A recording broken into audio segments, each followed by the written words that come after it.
बहुत समय पहले एक छोटे से गांव में आरव नाम का एक युवक रहता था। आरव बहुत मेहनती और ईमानदार था, लेकिन वह अक्सर जीवन की कठिनाइयों से परेशान रहता। उसे यह समझ नहीं आता था कि इतनी कड़ी मेहनत के बाद भी उसके जीवन में सब कुछ गलत क्यों हो रहा था। उसकी फसलें सूख जाती, व्यापार में नुकसान होता और जीवन में लगातार बाधाएं आती रहती। वह भगवान से नाराज हो गया और एक दिन उसने सोचा, क्या भगवान की कोई योजना मेरे लिए है भी। एक दिन वह अपने गांव के पास के जंगल में चला गया। शांतिपूर्वक बैठकर उसने भगवान से प्रार्थना की, भगवान, अगर आप सच में हैं तो मुझे ये बताइए कि मेरी जिंदगी इतनी कठिन क्यों है। क्या आपकी कोई योजना मेरे लिए है। उसकी प्रार्थना इतनी सच्ची थी कि भगवान ने उसकी पुकार सुनी। तभी एक बूढ़े साधु उसके सामने प्रकट हुए।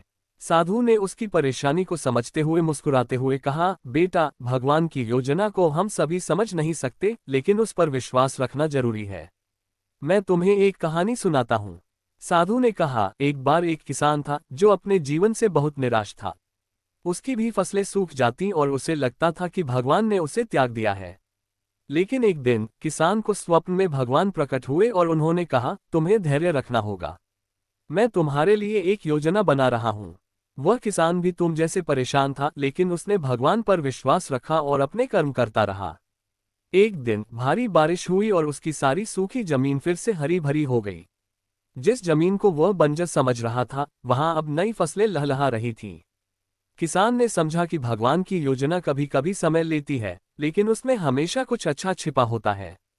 साधु की कहानी सुनकर आरव को समझ में आया कि भगवान की योजना को हर समय समझना आसान नहीं होता, लेकिन हमें अपने जीवन में धैर्य और विश्वास रखना चाहिए। जो चुनौतियां और कठिनाइयां सामने आती हैं, वे हमें कुछ सिखाने के लिए होती हैं। आरव ने भगवान की योजना पर विश्वास करना शुरू किया और अपनी मेहनत में कोई कमी नहीं रखी।